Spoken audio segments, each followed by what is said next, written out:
तो दोस्तों आज हो गया 11 सितंबर 2020। बिहार समेत देश दुनिया की बड़ी और ताज़ा समाचार लेके आए सिर्फ आपके लिए। चलिए फटाफट खबर शुरू करते हैं। उससे पहले अगर चैनल को अब तक सब्सक्राइब ना किया हो तो फटाफट चैनल को सब्सक्राइब कर दे, लाइक कर दे, शेयर कर दे ताकि इसी तरह की खबर आप हर रोज़ देख सकें। चलिए शुरू करते हैं आज की पहली बड़ी खबर। कांग्रेस के पूर्व अध्यक्ष राहुल गांधी इस समय प्रधानमंत्री नरेंद्र मोदी को लेकर आक्रामक रुख इख्तियार किए हुए हैं। चीन का मसला हो, कोरोना का प्रबंधन या फिर रोजगार का मुद्दा, वे नरेंद्र मोदी सरकार पर निशाना साधने का कोई मौका नहीं चूक रहे हैं। राहुल गांधी ने गुरुवार को युवाओं की समस्याओं को अनदेखा करने के लिए पीएम पर निशाना साधा है।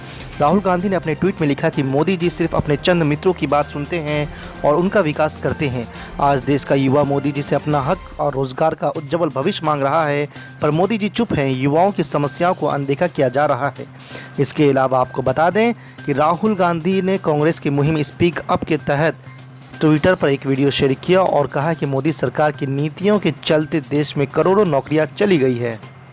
आज की दूसरी बड़ी खबर, सुदर्शन न्यूज़ के विवादास्पद कार्यक्रम नौकरशाही जिहाद के प्रसारण को केंद्र सरकार ने गुरुवार को हरी झंडी दे दी है। सुदर्शन न्यूज़ के संपादक सुरेश चौहान के द्वारा 28 अगस्त से रात 8 बजे नौकरशाही जिहाद कार्यक्रम का प्रसारण किया जाना था, लेकिन दिल्ली हाईकोर्ट ने इसके प्रसारण पर रोक लगा दी थी। जस्टिस नवीन चावला ने रोक लगाने का आदेश जामिया मिल्लिया इस्लामिया के छात्रों की ओर से अदालत में दायर याचिका पर सुनवाई के बाद दिया था। सूचना और प्रसारण मंत्रालय ने सुदर्शन न्यूज़ चैनल को निर्देश दिया है कि उसका कार्यक्रम स्थापित नियमों का उल्लंघन ना करे। मंत्रालय ने कहा है कि अगर ऐसा होता है तो कानून के मुताबिक कार्रवाई की जाएगी।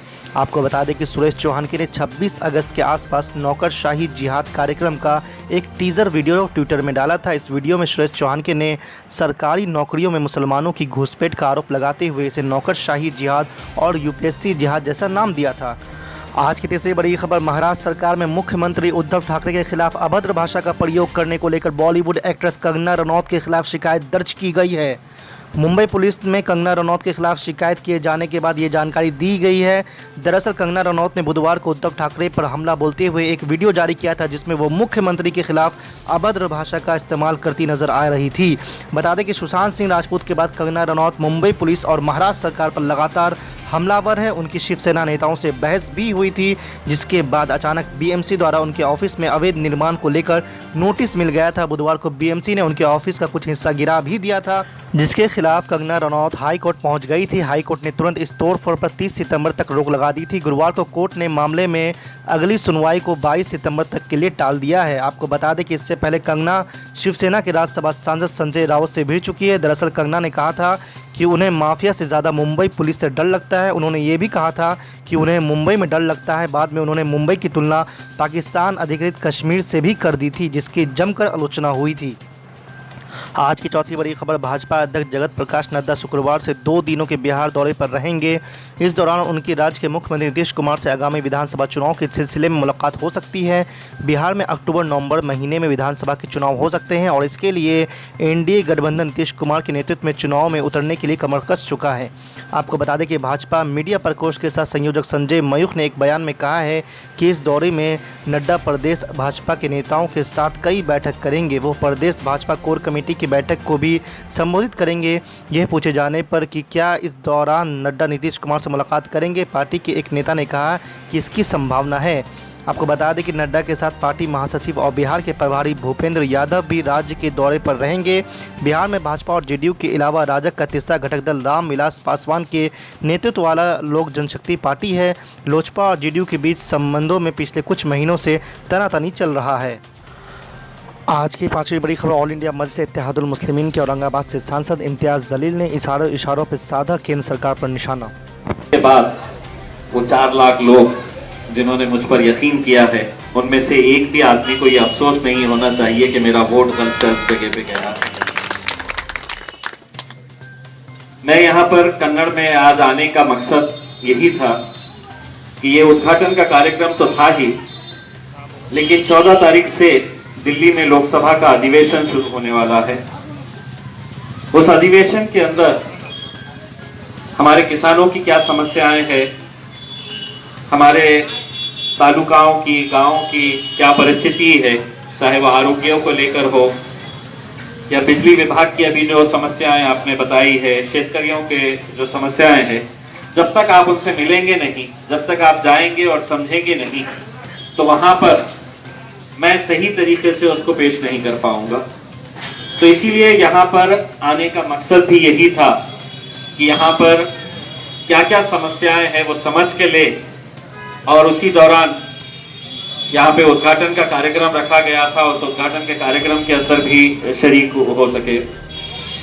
संतोष भाई ने जैसा एक उदाहरण के तौर के ऊपर दिया है कि मैंने वेंटिलेटर्स का मुद्दा जो उठाया था, देखिए आज जब मैं यहाँ पर गेस्ट हाउस के अंदर बैठा हुआ था तो बहुत सारे निवेदन लोगों ने लेकर आए कि अपनी अपनी समस्याओं के ताल्लुक से मैं ये समझकर चलता हूं कि ये 5 सालों के अंदर मेरा लक्ष्य जो है, मैंने एक जो दृढ़ निश्चय किया है कि आने वाले 4 साल जो मेरे बचे हुए हैं वो 4 सालों के अंदर कन्नड़ के अस्पताल को हम इतना भारी और इतना सक्षम बना देंगे कि दोबारा कोई पेशेंट यहाँ से आप औरंगाबाद को रिफर न करें। ये हमारी कोशिश है।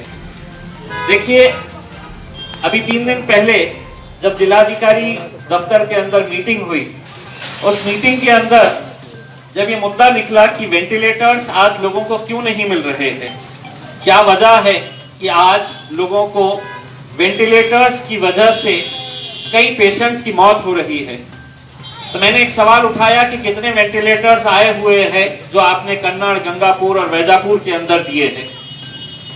तो वहां पर मुझे आंकड़े बताए गए कि साहब कन्नड़ के अंदर हमने 2 लगा दिए, वैजापुर में 4 लगा दिए, गंगापुर में 5 लगा दिए। मैंने कहा ये लगा दिए आपने बराबर बताए हैं, आए कितने हैं इसका हिसाब दीजिए। तो पता चला कि कन्नड़ के अंदर 10 वेंटिलेटर्स आए हैं, पड़े हैं। गंगापुर जैसे इलाके के अंदर 19